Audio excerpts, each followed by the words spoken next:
I missed it. Oh well, that's okay. Yo. No, kidding. I still can't get over how fire that intro is. Straight up.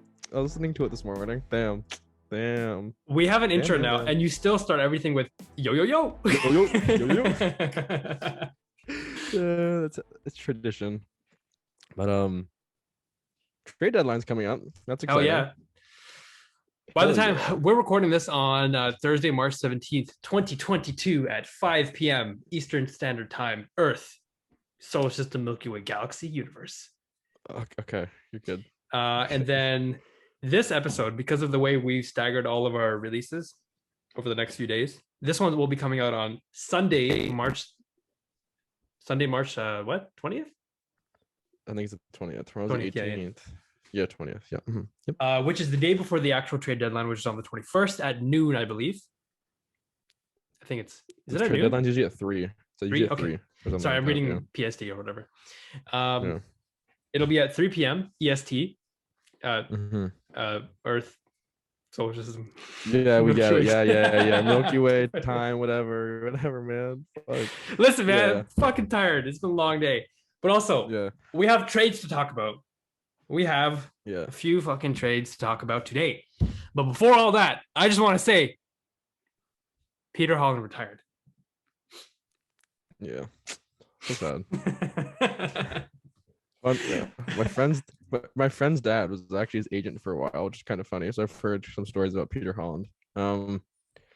Again, I wish him all the best.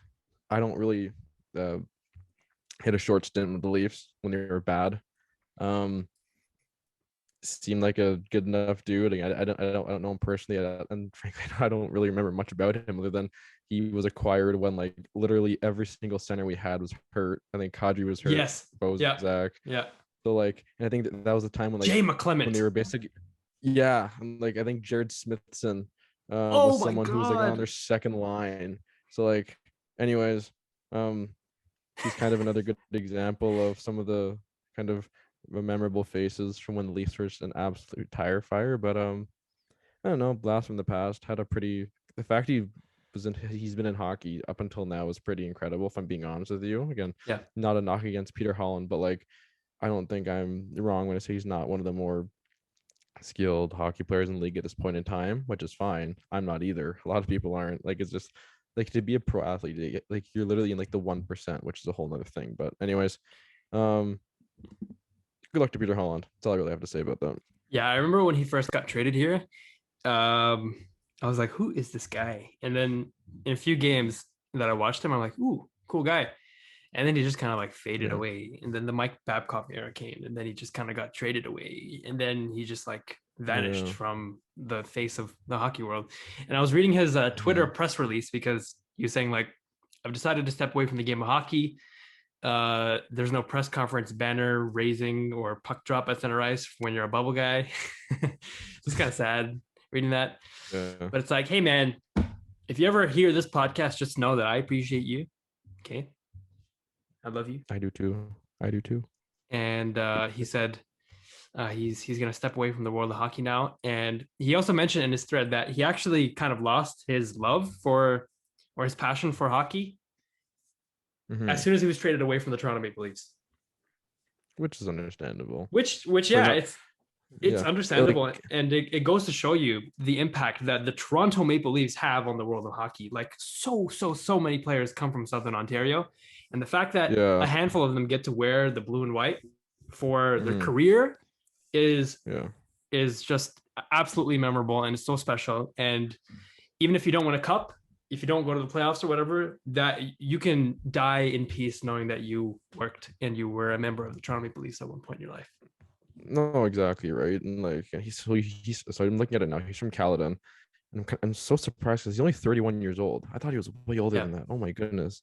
But yeah, no, that's right. Like again, like I not to make everything about the Leafs, but like there's so many players who dream about playing for Leafs because they're from GTA, whether it's Oakville, Richmond Hill, Markham, Thor, like whatever you want to, like wherever they're from, and like it's kind of the discussion we we're having with Mitch Marner earlier in the year, where like like you're basically living your dream, I think, very easily. And when things go poorly, it's very easy for that to kind of Yeah. turn on you, and it starts to affect your mental health and everything like that. So I mean, um, again, Peter Holland was never someone who was like a Mitch Marner, just to like get that, just to make sure we have the comparison straight. But like, He's not. still, like when you're no, unfortunately, no. But like, main point is like, if again, he's someone who I imagine probably dreamed about playing for the Maple Leafs like growing up, and he got to fulfill his dream, even if it wasn't necessarily the most pleasant thing at times. But yeah, anyways, like I said before, I wish him the best. um I don't have a whole lot of memories of Peter Holland, but again, seemed like a nice enough guy. So anyways, good luck, Peter. Speaking of making your dreams come true, a lot of players over the last couple of days, they've switched teams to either teams that they never knew that they would play, or now they're playing for a team to hopefully make their dream of reaching the Stanley Cup come true. That was a very good segue. I like that. You like that. So I want to talk about this trade first. Josh Manson. So sorry, I'm just cleaning something. I stupidly ate something while you were talking, and Okay, it's like super chewy. I'll start with this while you finish. Josh Manson was traded to the Colorado Avalanche.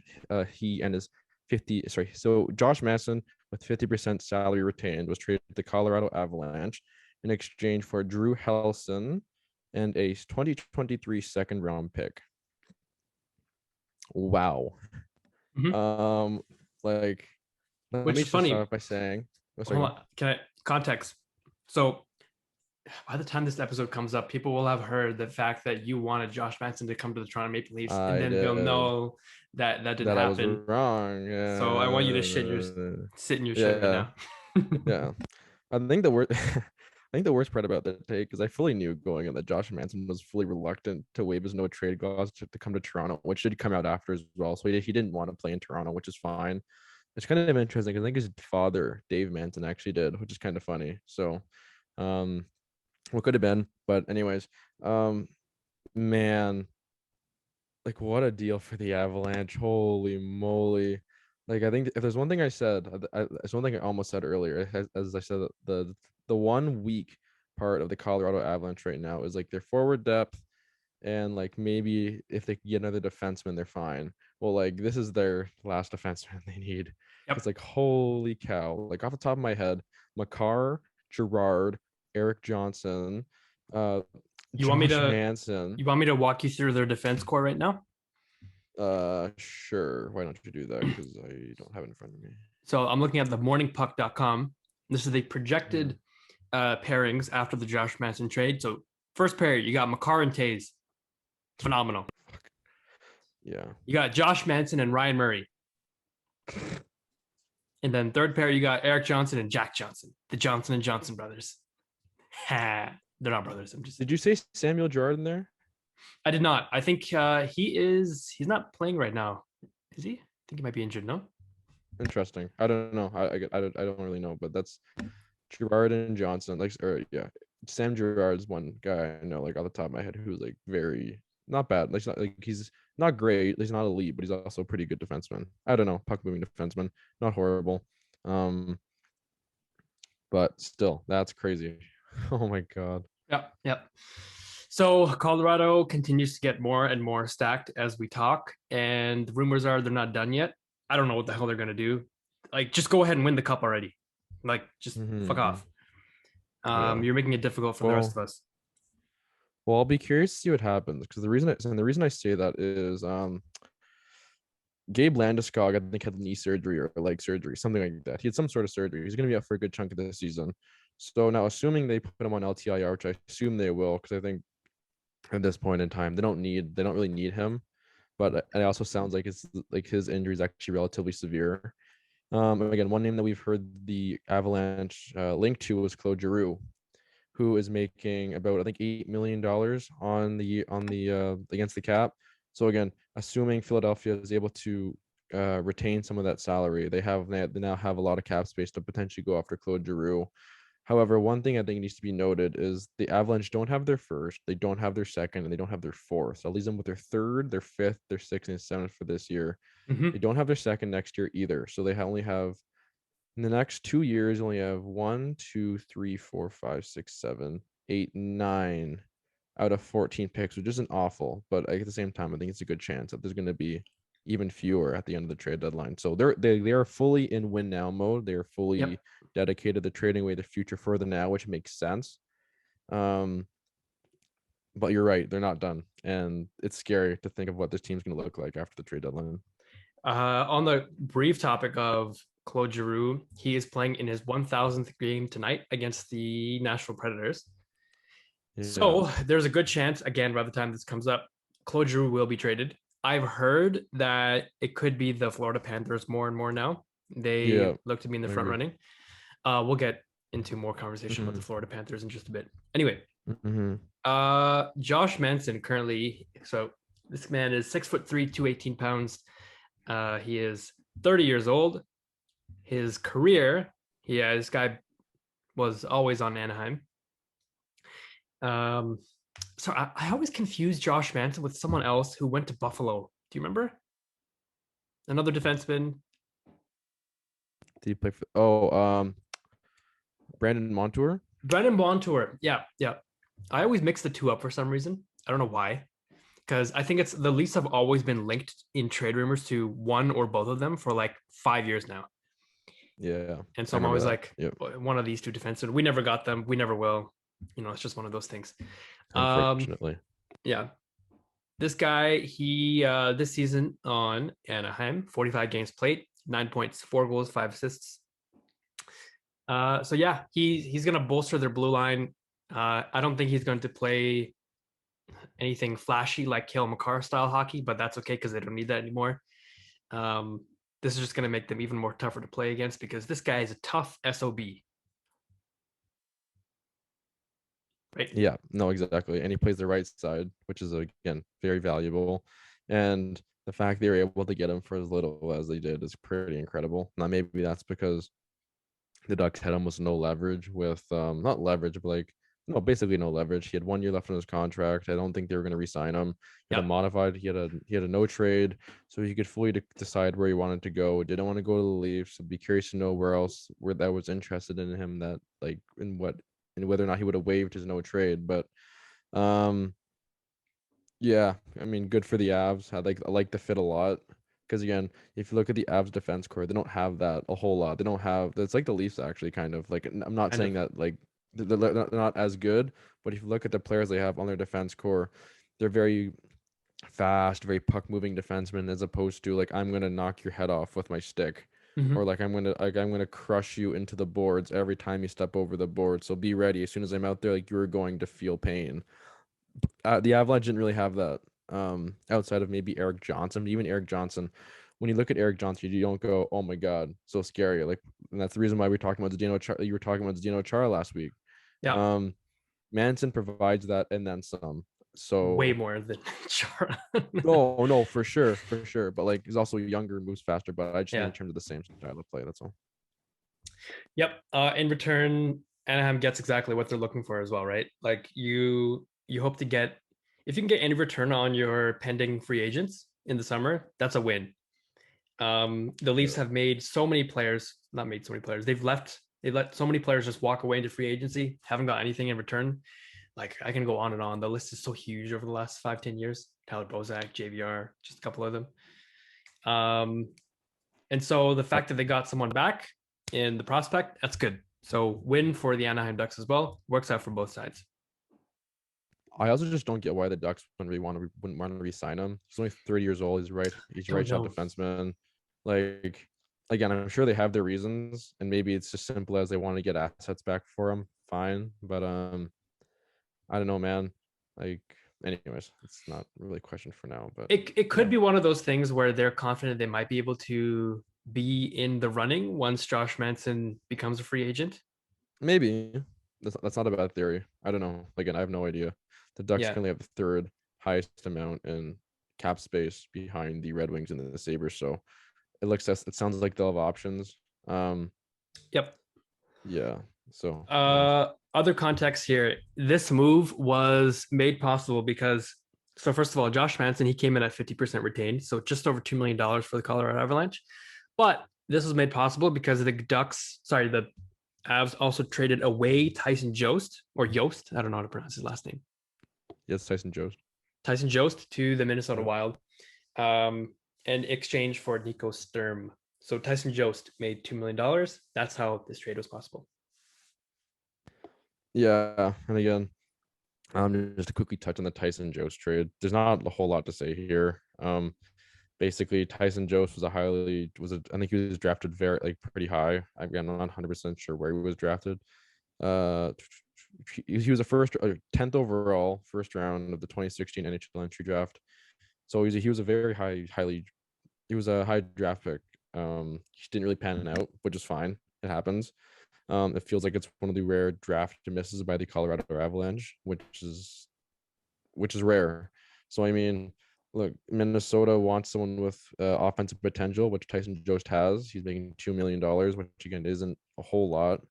So I mean, we'll see where he can take his career from here. But I could definitely see why the Avalanche want to move on from him, and they get Nico Sturm, who again I'm not familiar with Nico Sturm, but he's making $725,000. Like, Yeah, it looks like it's basically a cap dump. So, anyways, kind of. They just essentially the article on the NHL.com, it said that the move was just a 1-for-1 swap so that both players could have a better change of scenery and so that they could play better on their respective teams. Honestly, the move was just made so that they have space to get Josh Manson. That's the way I'm looking at it. Yeah, that's a thing, right? What I don't really know what else they were really expecting him to say, but anyways. Yeah. So we got two trades out of the way. If you want to know more Tyson Jost, I guess like career bottom 9 in forward depth forward, basically. Yeah. Mm-hmm. His career high was 70 games played, Colorado, 2018, 2019, 26 points. So yeah. Not awful by any means, but still, not awful. It's not like 10th overall. Great. Yeah, so, and same with Nico Sturm. Same with Nico for sure. Yeah. Mm-hmm. Okay, so that brings us to. What does that bring us to?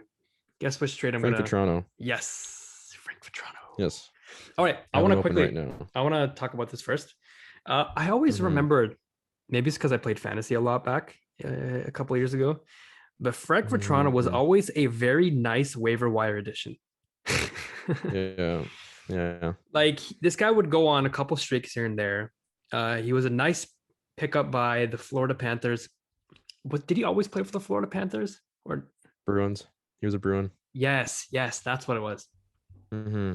So this guy, his career, Boston, then Florida. His career high was 39 points in 81 games played for Florida 3 seasons ago. Again, bottom 9 bottom 9 forward depth as well. But this is a good pickup for the New York Rangers because the New York Rangers currently, they don't have, they have a few people injured, no? Capo Caco, for example. And Kevin Rooney also plays on LTIR. So Rangers needed some depth scoring. They thought Frank Vatrano could serve that purpose. And this way, Florida also gets rid of money. So win-win for them. And we all know what they did with that money later on. Yeah, no, exactly. Like, this seems like a very big precursor move for the Florida Panthers. What they do, we'll see. But it's very like we know what they did with the cap space. Oh, I know, but yeah. Sorry, but there's also more. I like they're not done. I don't think they're done. And we'll get to that trade in just a second, I'm sure. But like Frank Vatrano was always an interesting player to me because like even when he was coming up through the minors, because he was like in Providence in 2015, 2016, he had 36 goals and 55 points in 36 games. He was a goal a game player in Providence. He had 55 points in 36 games. So kind of typical, not typical, but like he's like, I think they call them like quadruple A players, where they're very like they're way too good for like AHL, but they're also not good enough to be like a consistent like NHL. Not because it's an NHL player, but like they don't like the stats just don't translate, which happens again, similar to Tyson Jost. Like minor stats and kind of stats in junior don't really necessarily translate all the time. So I really like the ad for New York because again, if there's one thing that it feels like New York is missing, is that it really does feel like they're missing some kind of depth scoring outside of their top six, which is already making a lot of money. Like it feels like as soon as one of their top two lines isn't on the ice, they're in trouble. Pretty much. So anyway, Frank Vatrano is going to be a UFA at the end of the season. He's currently making 2.533 on his contract. So this was not retained at all. All of it went to New York. And New York could afford this because they put a bunch of players on LTIR recently. Not a bunch, but a couple.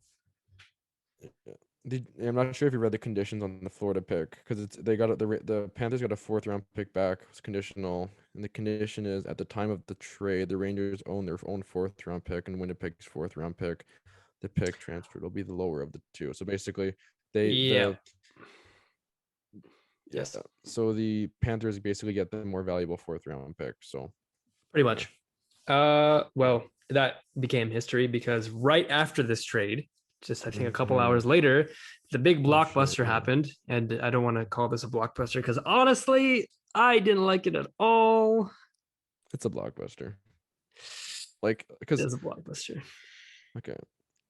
Yeah, so Ben Chiarot's a Florida Panther, and that's what we were alluding to in terms of we know what they did at the cap space. So Ben Chiarot, if 50% retained, so it's $1.75 million to the Florida Panthers in exchange for Ty Smilanic.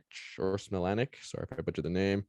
A 2022 4th round pick, a 2023 1st round pick. Oh my God. So the conditions on the pick. So this is on the 4th round pick. The New York Rangers 4th round pick. So they traded a New York Rangers 4th and a Florida Panthers 1st in 2022 and 2023. The New York Rangers 4th round pick is conditional in a previous trade with New York Rangers. So this is the other pick that's getting traded basically. Yeah, so, they got this in the Frank Vatrano trade from New York. So now they're trading this to Montreal. Yeah. And the condition on the 2023 1st round pick, the Panthers 1st round pick in 2022 is top 10 protected in the event that the Panthers retain their 2022 1st round pick. They will no longer retain the 2023 1st round pick, and Montreal would instead get a 2024 1st round pick. Yeah, I was confused as fuck when I read that paragraph myself. I was like, wait. If the Panthers are top 10 in 2022, they don't own their 2023 and Montreal gets 2024? I feel like there might have been a typo there. No? Probably. I don't know. Anyways. Either way, it's a 1st, a 4th, and a depth forward, super depth forward for Ben Chiarot, 50% retained. Yeah. Tyson Jost is a depth forward, right? Or is he a prospect? So here's the thing. I knew they got a 1st, and a basically depth forward. What I didn't know is that one of the picks that they did I cut out? Are you good? We good? I cut out. What was the last thing I said? Okay. No, we were talking about something about Tyson Jost. He's a good depth forward or something like that. Yes. Here's my quick take on this trade. I knew they gave a 1st and a 4th, and I didn't know much about Tyson Jost. I didn't think he was anything super special, and he's not. It turns out he's basically just depth forward, which is fine. The fact that I'm going to start off by saying this: Ben Chiarot is not a great defenseman. He's not. Nope. His advanced statistics are awful. But also I think a good chunk of that is because he's basically being played as a 1st line defense, like the first pair defenseman in Montreal. So what I'll go on to say is the fact that the Panthers are basically able to go around and turn that 4th round pick around and use that in a package to get Ben Chiarot. So it's realistically, if you look at what they started the day with and ended the day with, the Florida Panthers, they ended up with Ben Chiarot, and they really only lost like a 1st round draft pick, which, say what you will, is a lot. But for the fact they got Ben Chiarot, who I think actually has term on his deal, doesn't he? No, he does not. He does not. His contract expiring at the end of the year, so that's kind of bad. But they basically gave a 1st round pick, which I think is going to be relatively high anyway. So almost a 2nd round pick for for a right-handed defenseman, they get 50% retained. So like people are gonna look at it like it's a lot. They get two draft picks and a skater, but like I don't really think it's that much, man. Sorry, not that much. Like I don't mind. Like I don't mind it for Florida at all. Personally, I think they like if they're going to be spending that much, I'd be curious to know if they were in on Hampus Lindholm at all, because I think now that he's it sounds like he's going to be on the market now because they're not going to be able to reach an extension with Anaheim, but like they could have done a lot worse, in my opinion, based on what Montreal was asking for. So that's kind of where I'm at. Dude, I think this is a lot worse. Okay, well, so one thing that I've talked about, because I've been on the Florida Panthers high train like since the beginning of the season. They were my pick to win the Atlantic. They were like, I don't know if we ever said it like on the pod, but like they've been my pick to come out of the East like ever since the beginning of the season. Now, granted, Sergei Bobrovsky's been scaring me a little bit with that take, so that's kind of concerning. But like the one thing I've said about the Florida Panthers, they need a defenseman. They need one, because outside of Ekblad and Uyghur, it is very, very shallow. And I just don't like I Manson went off the board. So that leaves you with Klingberg, who Dallas isn't trading. So it leaves you Giordano. It leaves you with, again, there's a couple other defensemen that were out there. Giordano, again, I don't know if he has a no trade or not, but apparently his clear preference is to come to Toronto, and maybe the price for Giordano is even higher now. Anyways, I don't really know. My thought is, especially in situations like this, there's only a certain amount of defensemen that are actually on the market without paying like an arm and a leg for. So, anyways, I don't mind it. I'm sure this take will come back to bite me in the ass, but yes, I really like, after thinking about it, I really don't mind it that much actually. If I'm Florida, man, I don't know. In my opinion, if you're a Florida Florida mm-hmm. fan, I think Mm-hmm. I would cringe at this. Like, come on, man. Are you telling me Ben Chiarot, you're gonna Mm-hmm. pay this depth forward prospect a 4th-round pick and a 1st-round pick for him? Where is Ben Chiarot gonna play on your defense pairings? Like, can you pull up Florida's I'm doing it defense right now? now. Doing it right now. Yeah, keep going on. Like, I'm curious as to where he's gonna slot in, what his purpose is gonna be on Florida, because they just set a truckload for him. It better be something big, Mm-hmm. right? And on top of that, this guy's a UFA at the end of the season, bro. This is Yeah. a rental acquisition that you paid this much for. Yeah. If you want to go all in, sure, I don't care if you spend this much on your trade deadline. No, look what the Leafs did last year. But it should be for someone who you think is going to take you over the top, make you super, super competitive with the rest of the teams in your conference. And it should be indicative of, we're going to go all in. We're going to try to win the Stanley Cup. This is not that type of move. You could have spent the same amount of money, the same amount of picks and whatever on someone better than Ben Chiarot. You could have had Josh Manson. No? Well, here's the thing. Here's the thing, though. I agree with. Sorry, just with the Josh Manson comparison, I agree. You could have had him, but like he had we have no idea what his trade would, if we would have waived his no trade. We realistically have no idea. Would he have? I have no idea. I think it's likely he would have, but like I think it's anyways. Sorry. So just to read off their defense pairings. First pair is Uyghur and Ekblad. Okay. Very solid first pair. Mm-hmm. Second pair is Gustav Forsling and Radko Gudas. Okay. The last pair is Pateri Lindbaum and Brandon Montour. Okay, so where does Chiarot fill in? Does he replace Gudas or does he replace? If I had to guess, probably the second or third pair. Again, is he a righty? I don't think he is. Ben Chiarot is left defense, right defense on Cap Friendly. If I pull up his NHL numbers, he shoots left. So I suspect they're gonna put him on the left side, because like you can put him on the second pair with Gudas, or you can put him on the third pair with Brandon Montour. Like, and that's why I don't really mind it, because again, he's not going to be playing the same minutes as Montreal. But anyways, like, because again, if Florida was in a situation where they decided they wanted a defenseman who plays like that, which is fine, he was the only one really left on the market who did that outside of like getting Giordano Chara. But like, I would honestly rather have Chiarot than Chara because Chara's slow as hell. And there's one more point on the Florida Panthers. Um, while they are doing very well right now, I don't really think like I don't necessarily think this is their window because all their window is right now, but they're all the core members of this team are under contract like after this season. Mhm. Reinhardt, Barkov, Huberto, Sam Bennett, Ekblad. Patrick. Oh my God, Patrick Hornqvist is making 5.3. Oh my God. So, and he's a no trade. Oh my God. Anthony Duclair's under contract. Carter Verhaeghe's under contract. Like the core forwards are on this in this lineup, and I mean, I know they gave up a first, but like I also think that they have a lot more to like. Yeah, like I don't know, man. To be honest, like I've seen a lot of people like absolutely despise this move. I I don't think it's very despise stupid. it. I don't mind it at all. Sorry, not at all. I don't love it, but I get why Florida makes the move. Like I get it.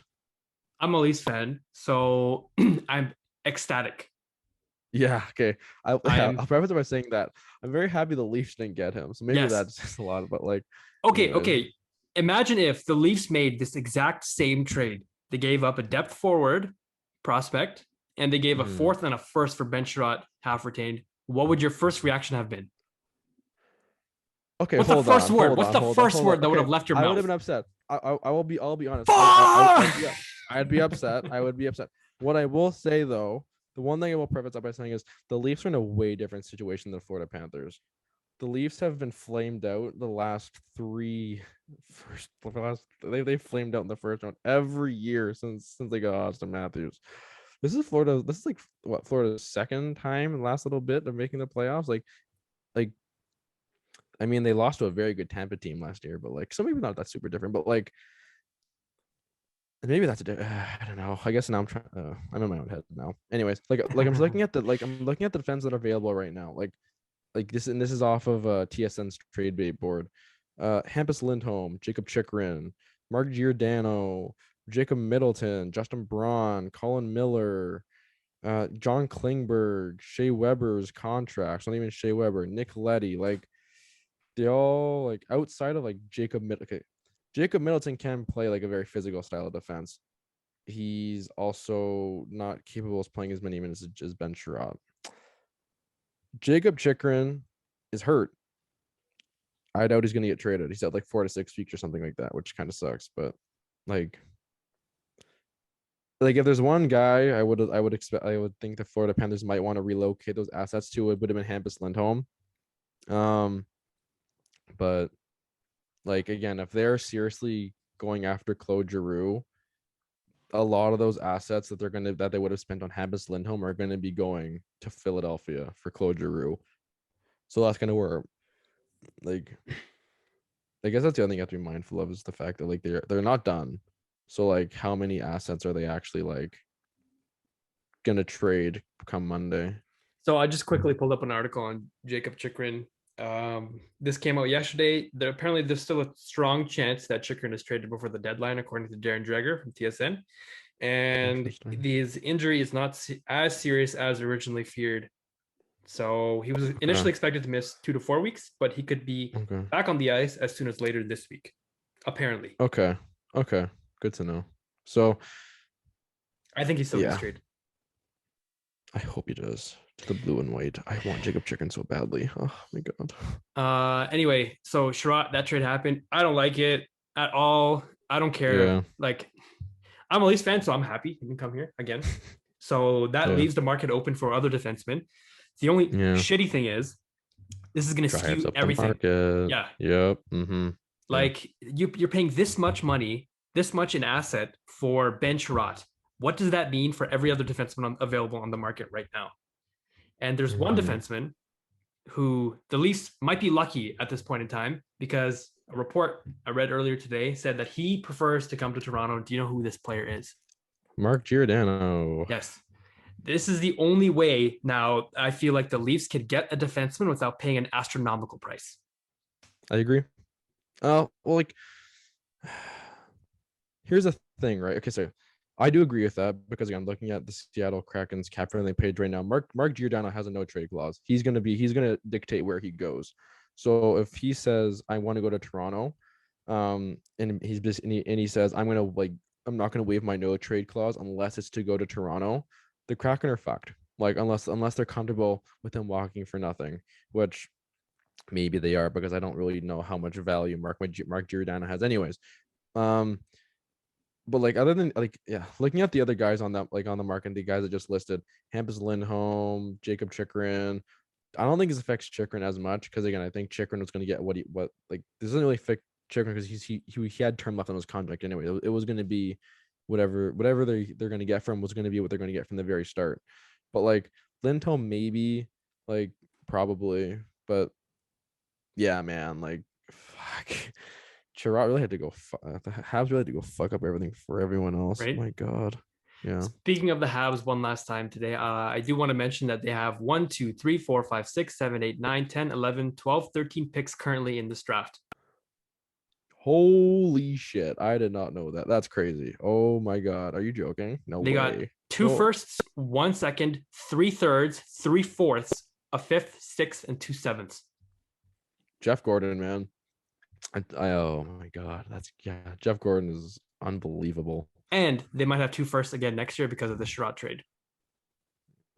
They got 4 first round picks in 2 years.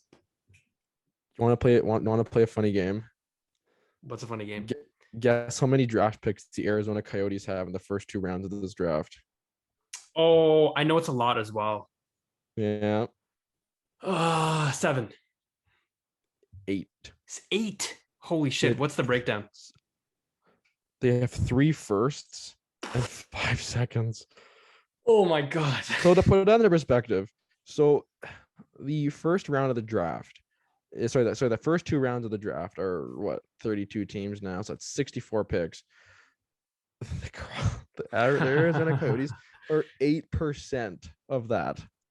They're like that's or something like that. I think it is, but like, anyways, like that's fucking wild. Good for Montreal though. Like, this is exactly what they needed to do.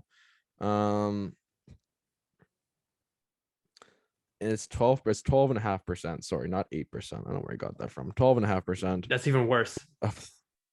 Yeah, for the rest of the league it is. But yeah, like again, then this is the thing, right? And the prospects that they're going to sign to the draft. I'm sorry, but if Arizona has 12.5% of the draft, I'm so sorry if you're getting drafted this year. Yeah. No, sorry, that's not of the draft. That's of the first 2 rounds, but still, point still stands. Yeah, point still stands. Like the question is how well can they draft and develop? Like I'm talking about Montreal because again, I have my questions based off of the last couple first round picks, like Michael McCarron, Kokoniemi. Kokoniemi was still developing. Don't get me wrong, when he hasn't been great. Noel Juleson, defenseman. Nikita Sherbak. There's been a lot of guys that they've swung and missed on. So again, it's time to see what they got. So we'll see, I guess. But yeah. Also keep in mind. So I want one last thing about the Montreal Canadiens. Apparently, they're talking about trading Shea Weber's contract. If they trade Shea Weber's contract, they're gonna have to give up, I think, at least one of those.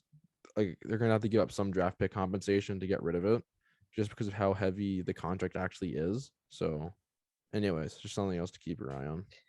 Something else that I keep noticing every time I pull up the Florida Panthers cap friendly is how much better this team could have been had they not had Sergei Bobrovsky's $10 million albatross contract on their books right now. Yeah, like that's this season a lot. Like this season's like kind of an interesting time to have that conversation because like he's been mediocre. He hasn't been great. I think he had a really, really hot start, but like he's cooled off. Like the Florida Panthers, I think now have like one of the lowest save percentages since like after the All-Star break. I think they're like right around the Leafs level. So like my question is like if they didn't have Sergei Bobrovsky, I don't know who else they would have had. Like, or maybe they go get Freddie Anderson. I don't really know, but like I could totally see why they went out and gave him that contract.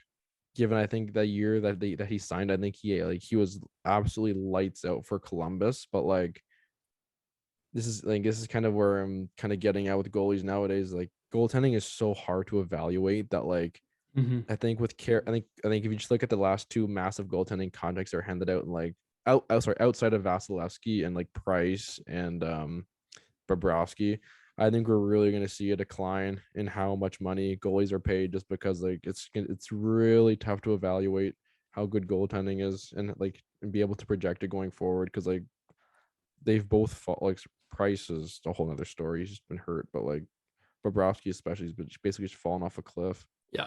the And last couple of years. for context, this is very similar to the Jack Campbell story from this year. Sergei Bobrovsky had a very, very solid start, but after about halfway, he's played 41 games this year so far for the Panthers. Mm-hmm. 30 wins, 6 losses, 3 overtime losses. Holy shit. Yeah, That's got to be number 1 in wins in the league, no? I think so. I think that's just Sturkin, isn't it?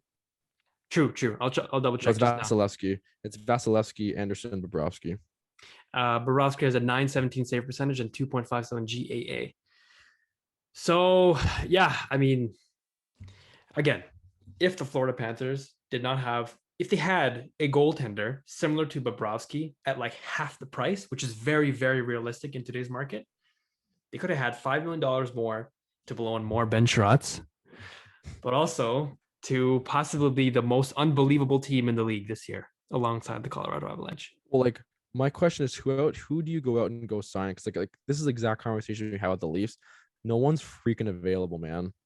Like because like if you look at the again, I'm on the cap friendly now looking at like goaltender contracts. It's priced at 10.5. It's Bobrovsky at 10, like per year, like in terms of cap hit. Andre Vasilevsky has a $9.5 million cap hit.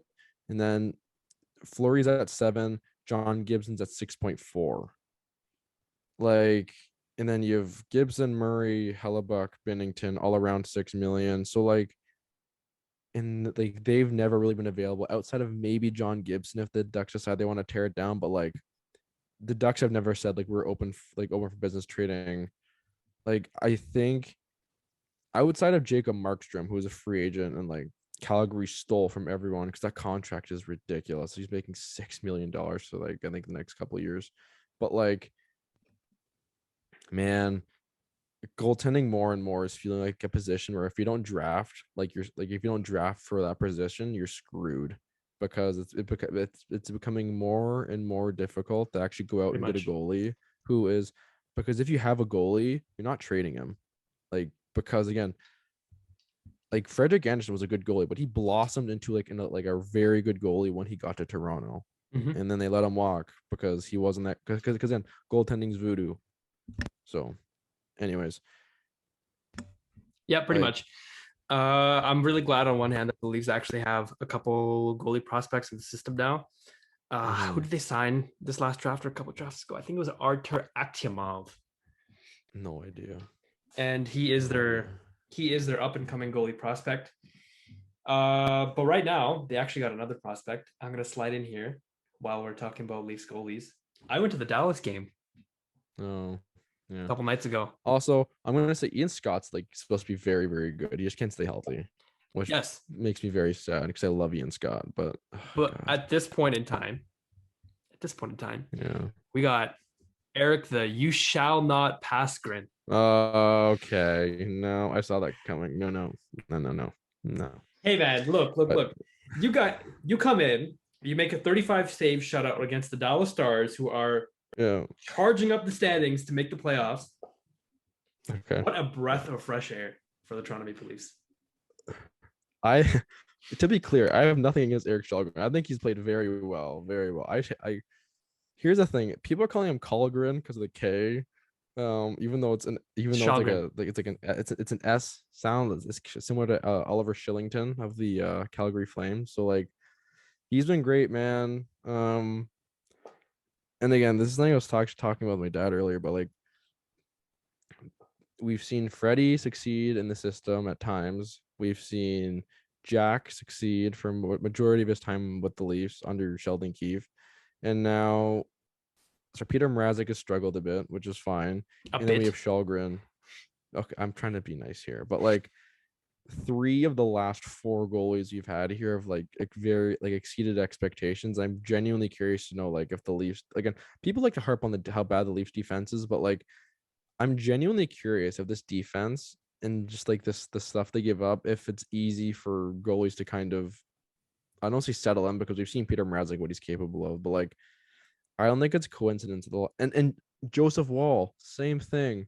Like he came up and he was like I think he had 1 bad game, but like other than that, he had 2 or 3 really good starts. So again, sample size is super small though. Oh no, for sure, but still, like I just don't think it's coincidence that like even with Källgren and Wall, like 2 of their 3 starts, they've been phenomenal.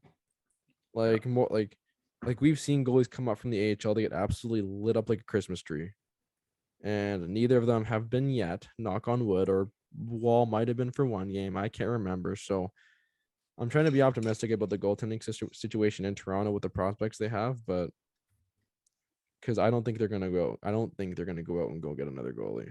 Not if Källgren keeps playing like this. Again, by the time this episode comes up, there's a good chance that Erik Källgren will play 1 or maybe 2 more games before the trade deadline. If he ends up winning both of those games, or if he puts up a solid performance in each of those games, I'm going to go back on what I think the Leafs will do at the trade deadline. They won't get a goalie. Yeah. I think right now the acquisition cost for anyone at the trade deadline is ridiculously high. And the Leafs, they're going to struggle between adding someone on defense versus someone on goalie versus someone on forward, which I've also heard that they're trying to do. Yeah. And so at this point, if you can take your bet, take a gamble on one of those positions being solid post trade deadline, then you should and you would. And I think that's exactly what Kyle Dubas is going to try to do. If Wahlgren puts up a good showing in the next 2 games. In Källgren? Oh, fuck off. No. Well, one name I saw, actually, like I was reading about on Twitter, was I think the Leafs were inquiring about Semyon Varlamov. Oh, fuck you. If he's, well, yeah. Well, here's the things. Like, I don't think they're gonna trade him, at least not to Toronto, because like the one thing, like one thing I'm going to throw into the discussion here is that like Vegas, apparently Robin Lehner sounds like he's going to be done for the rest of the regular season, and they are falling out of the stand. They are falling down the standings like a rock. They have been awful. I think they've lost a good chunk of their last games. I know they lost 1 to Buffalo. They're no longer in the top 3 for their division, I don't think, or if they are the number 3. Like, man. And Mark Stone is on LTIR. Alec Martinez is on LTIR. Robin Lehner is on IR. Riley Smith's on IR. Braden McNabb. They've been completely pulled apart by the injury bug, and yet I have absolutely no sympathy for the Vegas Golden Knights. They've lost 5 straight games in a row.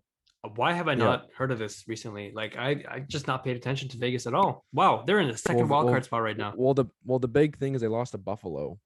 And that was Jack Eichel's return, and Peyton Krebs and Alex Tuch both scored for the Sabres, which is kind of funny. But like, classic. I have no sympathy for the Golden Knights. I have none, because this is exactly why you don't trade away all your depth players and all these pieces to go out and go get like Pacioretty, Stone, Eichel. Eichel's different. Eichel I will give them, because Eichel is actually like a really, really good player. Pietrangelo, like, man, this felt inevitable in my opinion, because like they had so much great. Like when they first came into the, they had a unit, a really solid unit, a really good team. They went to the Stanley Cup final their very first season. They said we're going to tear it all apart to go get Pietrangelo, and they did. And they had to trade out like Nate Schmidt. So yeah, like here I'm gonna read you the defense core. You tell me how good you think it is. Alex Pietrangelo, very good. Shea Theodore, pretty solid. Nick Hag, okay. Braden Patchell, I think. Again, no disrespect, but I guess don't know the name. Dylan Coughlin and Zach Whitecloud. Those are their 6 defensemen on the roster right now. I know 3 of those. Yeah, like they. Anyways, and their goalies are Laurent Brossoit, who's a very serviceable backup, and Logan Thompson. So they're going to be in the market for a goalie, I think, Yeah. but like, if you're Vegas, what do you give? You have no first, you have a second, you don't have your third, you don't have a fourth, you have a fifth, you have a sixth, a seventh, you don't have a second next year. Like, like we talked about earlier in the pod that like towards the beginning of the season, the Vegas could be in trouble in terms of where they're at with their roster. Like, and again, I know Jack Eichel's only 25. He's under contract for a very long time, but like, man, everything else around on this roster is just an absolute shit show. You know what? I don't think I'm gonna make another prediction. I think Vegas finds a way. They're not gonna be out of the playoffs. I still have more lack of faith in Edmonton making the playoffs than I have in Vegas, like not making the playoffs. Does that make sense? Like, no, I'm more I get confident. what. I'm more confident in Vegas making the playoffs than I am. You know what I mean? Yeah, like I get what you're saying, but like I think like the Vegas team like that you're talking about, like the Vegas Magic that you're talking about, like that's a completely different team. Like their second best player is on LT. Like Mark Stone is on LTIR. We're probably going to be on for the rest of the season. So like they have how much space they have. They currently have $3 million in cap space. They can go and get something, but like man, like And they got Eichel though. so they lost them. Like yeah, they do. And I like again. I'm not sure what their first line is. If it's Eichel, Pacioretty, and Marchessault, that's a very good first line. I won't deny that. But like I don't even know half the guys on the rest of their forward group. Keegan Colasar, I can like Michael Amadio, Keegan Colasar, Nick Roy or Nick Waugh, Jake Lecision, Nolan Patrick, William Carrier, Chandler Stevenson, and Evgeny Dadonov, and like William Carlson. Those are the other guys on that roster. Like, man. At this point, I think it's looking down. Just looking at the standings now, the East is pretty much decided. If I had to make a prediction on the West, it would just be out of Edmonton, Vegas, or Dallas, one of those teams will make the playoffs. Here's a scary story. Yeah, like Edmonton, I think is growing more and more likely like they're gonna make it, even despite everything we said about them earlier in the year. Fuck that. They've played wet. They've played better. Or the rest, like their division's also been pretty bad. So, anyways, we'll see what happens with that. But like, one more thing about the Vegas Gold. Yeah, Dallas. Like one more thing about the Vegas Golden Knights. The one thing I worry about is the thing that's bothering Mark Stone is his neck or like his back. If he has to have an operation or something like that, and this affects the rest of his career, that's not good for Vegas at all. It's not. Like, yeah. Yeah. Anyways, I hope he has a full recovery. Same with everyone on the roster, but like in terms of where Vegas is at right now, I'd be pounding the alarm like full like it is DEFCON like 5 like or whatever like. Just one quick last trade that I want to hammer out before we wrap up this pod. Calle Järnkrok was traded to the Calgary Flames by the Seattle Kraken. Yeah. Seattle got a second round pick this draft, a third round pick in the next draft, and a seventh round pick in the draft after that. Oh wow! That's a lot. They just gave up draft picks, 1 draft, 2 draft, 3 drafts. And if you're Seattle, this is exactly what you want. You know that you're probably not going to need Calle Järnkrok. I don't want to say he's a depth forward, but he's a very, very serviceable forward. He played the majority of his career in Nashville. 6, probably. Yeah. Middle 6. He played the majority of his career with Nashville. His career high was 35 points in 68 games played. Ooh. Half a point a game, basically. It's not bad. Not bad. Don't get me wrong. Yeah. Yeah. Good serviceable guy. I think he can play the penalty kill. Yeah. Like I'm trying to think. I think Nashville got him in the David Legwand deal. I'm not 100% sure about that, but anyways, kind of irrelevant. But like, yeah, they gave up Florida second, 2022 second, Calgary's third, and then Calgary 7th. Okay, so that's a lot for Calle Järnkrok, in my opinion. Again, Calgary is in full like. I said the thing earlier about Calgary potentially coming out of the West. Oh my God. They look like they're just off firing on all cylinders right now. They look like they are going to just destroy everyone. They are very good. Like they have been playing unbelievable hockey. Like unbelievable. And oh my God.